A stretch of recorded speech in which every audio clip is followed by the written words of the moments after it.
देखो, नाम होता है प्रोप्राइटर बिजनेस का, बट वो काम करता है लेबर की तरह। ये नाम होता है सिर्फ प्रोप्राइटर है, और काम हमारा लेबर की तरह था। मेरा काम था लेबर वाला। मैं चेक लेके आता था, चेक कोई रुक जाता बैंक में तो उस चेक को ट्रैक करता था, चेक कब आएगा। वो नाम सिर्फ प्रोप्राइटर होता है, काम लेबर वाला होता है बिल्कुल। फिर कैश लेता था, कैश पेमेंट देता था, केवाईसी मेंटेन रखता था बैंकों में कि भाई बैंक में कोई केवाईसी वो तो नहीं रह गई। और कई बार मेरी सेक्सुअल लाइफ ख़राब हो गई थी अपने काम की वजह से। इतना काम में इन्वॉल्व हो गया था कि सेक्सुअली ख़त्म हो चुका था मेरा, टेंशन टेंशन में ही। और फिर इतना काम तो देखो करना ही पड़ता है कि अगर तुम किसी काम में इन्वॉल्व हो जाओ तो बिल्कुल इन्वॉल्व ही हो गया था मैं तो।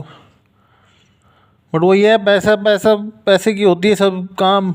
और एक दो लाइफ में अगर तुम्हारे बिजनेस में दिक्कत आ जाए, फाइनेंशियल दिक्कत आ जाए कुछ लाइफ में, 2018 2016 में कोई दिक्कत आ गई फर्म में, तो बस फिर वो गिरते गए। डाउनफॉल तो देखो वही वही होता है। 2 बार हो गया था, साइमल्टेनियसली 2 बार हो गया था 2 साल में। तो फिर वो गिरते गए। क्या करें, मैं समझ ही नहीं पाया हुआ क्या। फिर बाद में 2020 में कोविड आ गया, 1 डेढ़ साल कोविड में भी काम करता रहा मैं, ऐसी बात नहीं है। 2020 अगस्त में भी कोविड में चला गया था, काम किया है 2022 तक, काम किया है 2020 अगस्त से। कोविड में भी काम नहीं छोड़ा है, काम तो पूरा किया है। बिल बुल बनाता था, सब कुछ बना रहा था, घर घर से बना रहा था 2020 मई से 2020 अगस्त तक। घर से बिलिंग कर रहा था, सब कुछ घर से ही हो रहा था।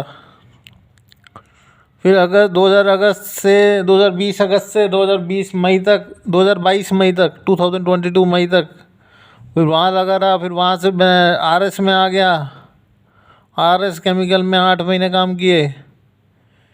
फिर उसके बाद मेरे को अब्रॉड का था कि मेरे को अब्रॉड जाना है। मेरे को नहीं पता था मेरे ऊपर इतने केस चल रहे हैं, मेरे को पता ही नहीं था कि अब मेरे को अब्रॉड की पड़ी हुई थी, अब्रॉड की रट लगी हुई थी, मैंने अब्रॉड सेटल होना है। और मुझे पता ही नहीं था मेरे पास केस कितने हैं। किसी ने चैट का केस कर रखा था, चैट अपलोड कर रखी थी। फिर किसी ने पेमेंट के चार्जेस लगा रखे थे। फिर दिव्या ने असॉल्ट लगा दिया था। तो सारे चार्जेस लगते लगते मेरे को बेंगलोर में समझ आया, फरवरी 2023 में बेंगलोर में समझ आया कि केस कितने हैं। तो ये तो देखो, मेरे को नहीं पता असॉल्ट कैसे हुआ है, डिप्रेशन से हुआ है या असॉल्ट उससे हुआ है, चैट अपलोड वाले से केसेस से हुआ है, चैट अपलोड जो केसेस किए हैं उसने उससे हुआ है, कैसे हुआ है। और दिव्या से पूछा था, दिव्या रेडी थी। 11 साल तक उसने मेरे पे कोई केस नहीं किया और 12वें साल कर दिया। और चैट अपलोड पता नहीं किसने करी। अब लोग कहेंगे ये ड्रामा करता है, कोई केस नहीं है। अब देखो, जिसके साथ हुआ नहीं है वो तो यही कहेगा, जिसके साथ हुआ नहीं है, जिसके साथ हुआ नहीं है वो रो कर यही कहेगा कि ये लोगों को पागल बना रहा है, ये कर रहा है, वो कर रहा है। मैं रोता नहीं हूँ, बट सच बोलता हूँ, मेरी कोई सुनता नहीं है। मैं रो कर मीडिया पे नहीं आता हूँ तो मेरी कोई सुनने को नहीं है। जो रोते हैं उनकी बात 1 मिनट में सुन लेते हैं लोग।